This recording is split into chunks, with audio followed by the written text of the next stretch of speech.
Greeting humans, this is Adam Henderson with another video game critique.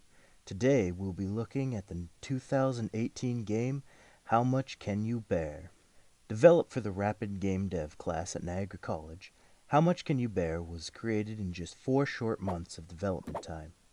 The studio behind it was Puntastic Studios, composed of Matthew Newton as lead, Kyle Jamarco as programmer, Braden Tucker as artist, and Benjamin Allen and Tyler Good as designers.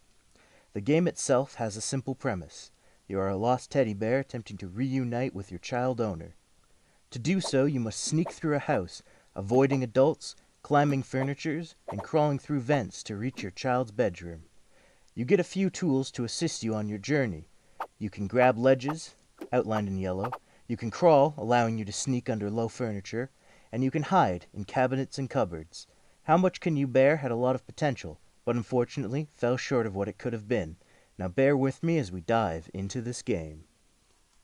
The first thing I noticed about How Much Can You Bear is how pointless most of its mechanics are. With the exception of the grabbing mechanic, the crawling and hiding are never required to be used. In fact, the player isn't even made aware of the hiding in the tutorial area. Throughout the game, there are opportunities to make use of the crawling. However, they are never when they would help you hide from the human sight cones. Speaking of the sight cones, the visual display of the sight cones is a nice way of informing the player of the dangers of the adults. The red stands out from the mostly muted colors in the rest of the house, and it glows just enough that you see it coming before it actually hits you. The problem with the cones is the accuracy of them. There is a clear difference between the actual size of the detection cone and the light that signifies it. This discrepancy makes it difficult to bear at times. The locomotion feels fine. Unlike many other projects that were part of this production class, this game chooses to do 3D navigation instead of the standard 2D that many other games went with.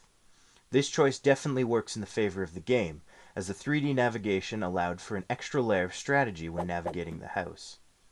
The jumping, walking, and grabbing all blend together nicely and make exploring the house genuinely bearable. Like I said earlier, I believe the biggest flaw in this game is its critical underuse of 2 of its main mechanics. Neither the crawling nor the hiding is ever needed to be used. If the game can be completed without the use of these mechanics, the question is, why are they there? The game teaches its player the game's language early on. It shows that interactable objects are signified by yellow, like with the grab points. However, this does not carry over to the objects one can hide in. The red cones of the humans play on the universal symbol of red being for danger. However, these are both symbolic signs, and as Chandler suggests in his writing, they must be learned. However, the game never teaches you its signs for hideable objects. It never explains that one can hide inside cupboards and cabinets.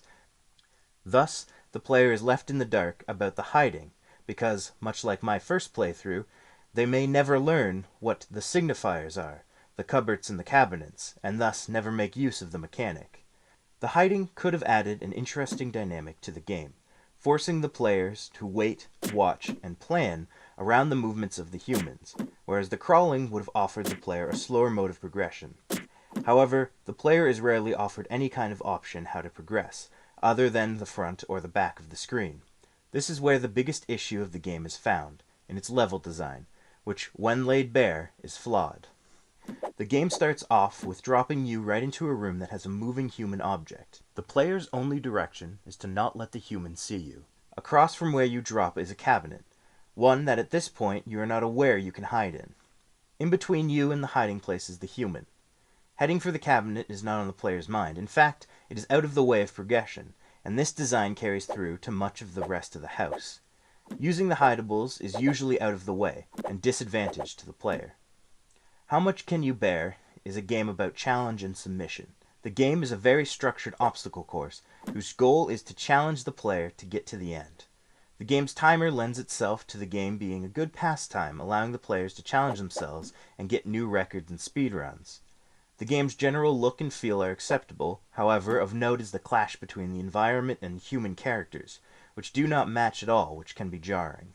One in particular point of the game that I really enjoyed was the starting area, or the tutorial. If one looks closely, the progression through the tutorial area actually perfectly mirrors the progression one takes through the house, which was a nice way of informing the player subconsciously what they will be progressing through for the rest of the game. In conclusion, the game was mostly enjoyable, except for this lamp, which I hate a lot. If you, like me, played How Much Can You Bear, and felt that something was missing, hopefully this critique has helped you nail down exactly what that was. The game presents you with mechanics that are fun to use, however, it never gives you the chance to fully explore them. Which brings me to my claim that at the beginning, How Much Can You Bear could have been something great, but as it stands, it's a game of lost potential.